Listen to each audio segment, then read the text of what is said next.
Goedenavond, maandag 18 april en u kijkt naar het Zeeuwse nieuws van vandaag.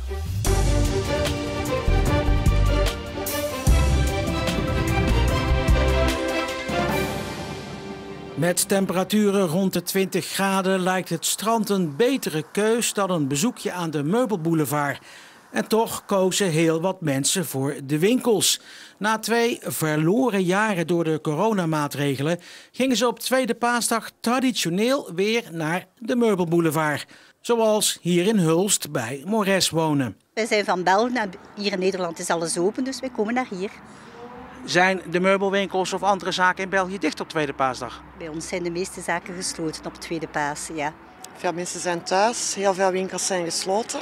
Vooral net over de grens. Dus dan is dit de uitgerekende kans voor meubeltjes te kijken. Hè. Pasen is natuurlijk sowieso traditioneel, net zoals Tweede Pinksterdag, Tweede Kerstdag, wel een dag dat mensen zich gaan oriënteren op meubelen en aanverwanten. Alleen dit jaar hebben we wat concurrentie en dat zijn de weersomstandigheden. Dus ik denk dat er ook veel mensen aan de kust zullen zijn vandaag. Maar het aardige is dat het goed doorloopt en de mensen die komen zijn ook echt gerichte kopers. Dus ondanks het feit dat er wat minder bezoekers zijn, maken we wel een mooie omzet. De coronatijd heeft wel opvallende gevolgen gehad voor de manier waarop mensen hun huis inrichten. Als je nu kijkt van wat hebben we nou eigenlijk geleerd van die 2 jaar corona, dan zien we wel dat het binnen het consumentengedrag wel zo is dat mensen hun huis veel belangrijker zijn gaan vinden. Het is eigenlijk toch een beetje onze veilige haven geworden. We willen daar meer gezelligheid, meer sfeer in. We willen misschien zelfs wel wat meer op café en op restaurant in onze eigen eetkamer. Daarin zien we wel een enorme verschuiving. Dat mensen niet zozeer vervanging zoeken in meubelen, maar ook een totaalplaatje willen kopen. De afgelopen 3 dagen is de paasver neergestreken op de markt van Middelburg, nadat het 2 jaar niet door kon gaan vanwege corona. Bezoekers vonden het maar wat leuk om weer tussen de verschillende standjes te grasduinen. Omdat het eindelijk weer kan. En we houden er wel van, lekker snuffelen.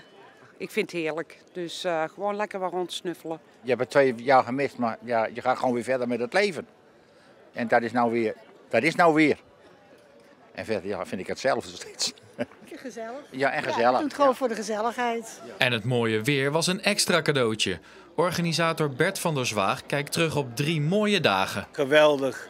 Zaterdag was een toppertje. Het was hier eigenlijk zwart van de mensen. En bij de standhouders constant een grote smile op hun gezicht. Dat is een hele goede markt geweest. Maar achteraf kijkende is het een hele goede paasver geworden. En dat is natuurlijk heel fijn. Het aantal kramen lag wel lager dan bij de vorige editie, want voor corona had de paasver er bijna 70. Daar hoopt Van der Zwaag weer naartoe te kunnen bouwen. Ja, volgend jaar weer en dan inderdaad weer op het oude niveau proberen te komen. Het handwerkclubje van Ter Valken haakt zich een slag in de ronde. Het is hun bijdrage aan Roze Zaterdag, volgend jaar juni in Goes. Wij haken 200 vlaggetjes omdat SVZ heeft een samenwerking met gemeente Goes en de Roze Ouderen. En er werd aan ons gevraagd of wij hierin iets kunnen betekenen. Dus we hadden bedacht, wij haken dus 200 roze vlaggetjes. Die hangen dus in de binnenstad van Goes. SVZ heeft in Zeeland een voorbeeldfunctie als het gaat om diversiteit. Ze vinden het belangrijk dat iedereen uniek kan zijn, gewoon zichzelf. En dus ook de geaardheid van mensen of een cultuur. Iedereen is hier welkom. En er hangt ook een regenboogvlag een heel jaar rond. En we hebben workshops gehad. We hebben pas geleden een scholing gehad voor vrijwilligers en personeel. Om te gaan met roze ouderen. Je mag hier gewoon zijn wie je bent. Ja. 200 roze vlaggetjes, hoeveel zijn er al? 156. Dus we moeten er nog 44. En dan gaan we even een poosje stoppen, want we zijn heel druk bezig geweest. En dan tegen de tijd, dat is natuurlijk pas volgend jaar juni, gaan we weer misschien nog eens wat extra haken. Goes ontvangt op eigen veld Harkemaanse Boys. Een belangrijk duel voor de Beverlanders in de strijd tegen degradatie in de 3e divisie, want nog steeds hekkensluiter. Hier is de stand 1-1, zitten we inmiddels in de 2e helft, maar komt Goes hier op voorsprong. Doelpunt is van aanvoerder Ruben Hollemans. Hij kopt schitterend raak en brengt Goes dus op voorsprong. Hier verdedigt Roemeratu, verdediger van Goes, riskant uit. En kijk eens even, dan valt de bal voor de voeten van Mart Dijkstra, de middenvelder van Harkemaanse Boys. En hij schiet schitterend met buitenkant voeten 2-2 binnen. Dan ruikt Harkemaanse Boys bloed en is hier middenvelder Margarita er vandoor. En hij werkt de bal achter doelman Lentink. Nadat hij het duel heeft gevonden met verdediger De Bert, is het de middenvelder die zorgt voor de 3-2 namens de Friese. Hier is het een invaller, Hiep Nguyen, met een mooie bal op Van Hekken.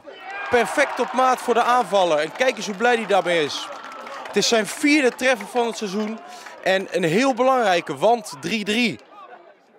Daar zal het ook bij blijven en dus moet Goes in de strijd tegen degradatie genoegen nemen met een punt tegen Harkemaanse Boys. Het eindigt hier in 3-3, net als eerder dit seizoen in Friesland.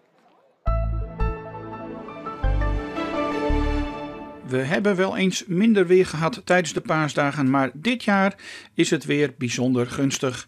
We hadden zowel gisteren als vandaag flink veel zon en een strak blauwe lucht met soms ook wel wat hoge bewolking, bijvoorbeeld vanmiddag. Maar de zon die kon daar toch nog prima doorheen komen.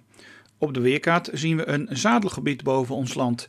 En dat is een soort niemandsland tussen 2 lage drukgebieden en 2 hoge drukgebieden. De lage drukgebieden bevinden zich op dit moment bij IJsland en Zuid-Europa en de hoge drukgebieden bij de Azoren en Zuid-Zweden. En de meeste invloed zal de komende dagen liggen bij het Scandinavische hoge drukgebied dat tot en met het einde van de week ons weer positief beïnvloedt. Vanavond en vannacht hebben we een afwisseling van wolken en opklaringen bij 8 tot 10 graden. Morgen is er wat meer en wat vaker bewolking met een zwakke tot matige wind die in de loop van de dag uit het oosten komt. Het wordt dan 16 tot 19 graden. De dagen daarna hebben we een oostenwind tot noordoostenwind. Die is matig met zonnige perioden. Het blijft droog en de temperaturen schommelen rond 16 à 17 graden. En tot zover nog een mooie avond en graag tot morgen.